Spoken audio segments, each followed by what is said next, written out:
Welcome back, MTG Joe here. Today we're going to be doing something a little bit different. We're still going to be looking at some stats, but we are going to be looking today at 5 cards I think that will get better, potentially break out with the rotation coming up in Standard.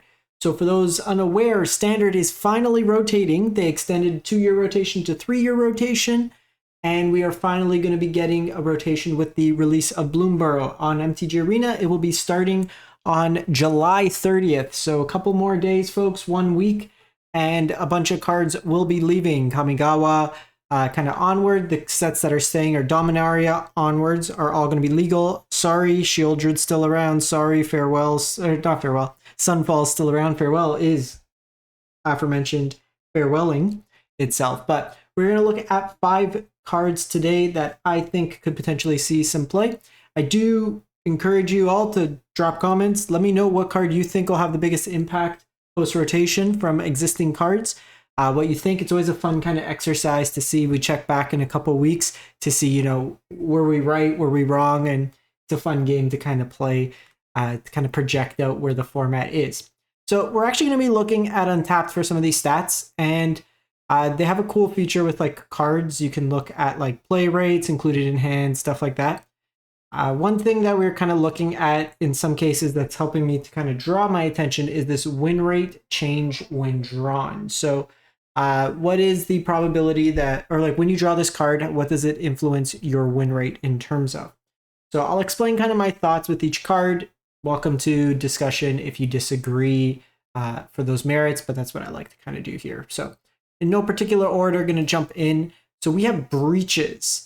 So breaches here, I'll pull up it bigger in the screen in a sec, but notable in Mythic rank that it's played, it's when it's included in your hand, 65% win rate. It's got a win rate increase of 20%.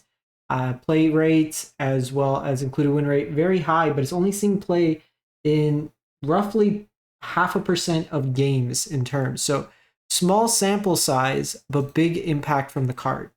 So breaches here, it's a very powerful 3-drop, obviously likely slots predominantly in the Goblin deck. If we do see a shift away from sweeper decks, the Goblin deck does present, or not the Goblin, the Pirates deck presents like an Izzet shell, so you do have counter spells that could interact with your opponent a little bit better, but Breaches is very strong, just giving you, with the tribal theme, an ability to create treasure tokens, get rid of blockers, and provide card advantage. Potentially all 3 in a single turn. I think this card is criminally underplayed for what we're looking at right now in terms of the format. But you can see like the deck's hasn't really found a home. It's been slightly outclassed by other decks in the format. So hopefully smaller, more condensed card pool. If you go into a creature kind of mirrors, more creature density, this allows you to get rid of blockers and then play that synergy-based deck. You get Cavern of Souls, you get various pirate synergies, potentially some artifact sub-themes as well with the deck. So Breaches is up first in terms of cards. The next card, Laughing Jasper Flint. So you're saying, Joe, this one's got a terrible win rate, and it doesn't really increase your win rate that much when it's drawn. It's seen in about 1% of games played. If we drop it down to like a 100-game cap, slightly higher, but still not the highest. But there's a couple things going for this card. One, this right here, subtext, Lizard. Rakdos Lizards has a lot of support coming in the new set. This provides you card advantage. From the top of your opponent's library is a lizard itself. So potentially seeing it in some sort of shell, whether it be a crime shell, a Rakdos Lizards shell. The Rakdos Lizards cares about dealing damage to your opponent, which happens to be a crime, which synergizes with the crime effects from the last set. It is somewhat synergy-based. There's a couple different ways it can be built, potentially, but this is something that's interesting in that avenue. Any sort of 3-drop, it's a reasonable attacker on its own, and it's kind of a must-answer threat. Otherwise, it has the potential to start snowballing and providing card advantage in that aspect. Downside, 3 toughness can die fairly easy, kind of trade down in terms of combat at times, but an interesting inclusion there in terms of a deck card. Another card with a very high win rate change, 21%. This was one of these, this is actually the second highest if we kind of pop over just from Aftermath Analyst, which is Still in the set, but losing a lot of its luster with the Kamigawa lands passing. If we drop the 100 game cap, it's pretty much the same. This card sees play in about 2% of the decks. The biggest kind of bonus for the Simulacrum is Farewell is going away. There's not going to be a clean, just completely invalidate everything this card was setting up anymore, with Farewell kind of passing on. The Simulacrum itself is a very strong engine, lets you kind of snowball. You can play the prototype cards, which allow you to kind of keep a lower curve while still playing more expensive cards. It allows you to kind of swarm the board. There's a lot of kind of interesting ways to build it. You can see like an Is It mid-range deck here with the Simulacrum. We still have Mike Stone, Meek Stone. The Brothers War cards are all still in effect. The Thran Spider very strong here in this shell. You can play with the various Power Stone effects. We have Fumari Vault from the big score that's also in here. We also have like a variant of this in like Azorius. So you can see it's been a fringe deck. There's also like the Legion Excruder, which would play into this theme. I think it gets better when your opponent just can't play one card and just say, haha, nice deck, and kind of pass it over in that respect. The next card, Roxanne. 12% kind of improvement when it gets played. It's seen play in about 4% of the decks. Roxanne is another engine card.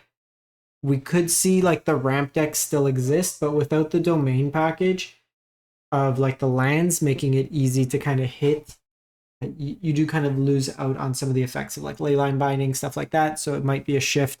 Still having a ramp effect, the Roxanne can provide you with removal. It can be ramped into a little bit ahead of time. It itself makes other artifact ramps a little bit more powerful.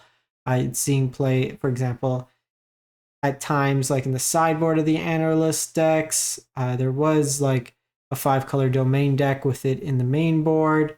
Prokeys was playing it in the main board of a version of the deck as well. So there are ways to kind of build the deck to kind of see it in action. Is this the ramp version? So something like this, you see Roxanne seeing fringe play in this case, but I think it could have the potential to kind of see some play there. The last one is a little bit of a stretch. I think it's seen some play, or at least tested originally in earlier, like in Pioneer, in Explorer, in some of the decks like that, even I think Modern to some extent. So the Free Strider Lookout, whenever you commit a crime, look at the top 5 cards of your library. You may put a land card. Let's hop in here. So you basically get a land into play when you commit a crime. It synergizes interestingly with another card from the new set. So Iridescent Vine Slasher. Whenever a land you control enters, this creature deals 1 damage to target opponent. So it kind of sets up the engine while you don't get multiple, so you can't just kind of churn through your deck, kind of scape shift style.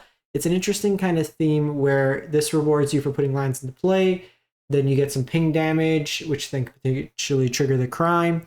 In and of itself, it's kind of a crime enabler where even if you don't have a land for the turn, just playing a land while you have Iridescent Vine Slasher out can help you find another land. This can help you ramp potentially into bigger things. So it's an interesting kind of shell. You see it as a 2 of right now in like some variants of the Golgari mid-range deck. So that could be like an engine there. Could be like a potential lands matter deck. A couple different angles to look at it in that. Those are kind of my thoughts. The kind of like easy one to say, like Regal Bunnycorn, just it's a rabbit and cares about go wide, was the one like was going to be my 6th pick. But that one's kind of, if rabbits are like those kind of white based tribal decks are reasonable, that will see play, but it is a little bit susceptible to Sunfall, which we've seen. I think if you're going to go like these creature tribal decks, you need some sort of disruption, something with like blue for like counterspell based things to get around sweepers, or like some sort of protection effect in that case, or just being very fast.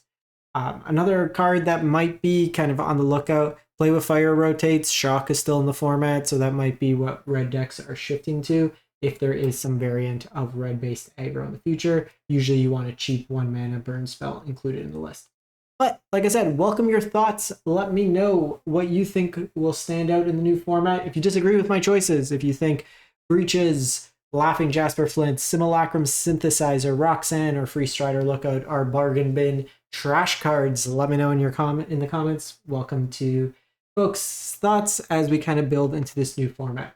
you're interested in metagame decks, as soon as the new set drops, as soon as we get the data, we will be pulling data from Untapped. We will be pulling tournament results. We will be pulling MTGO leagues. It will be your one-stop shop for all the new meta decks. So make sure to subscribe today if you want to keep up to date with the latest trends in terms of the standard format, both best of 1 and best of 3. Thanks for watching, everyone. Hope you have a great one and stay safe out there.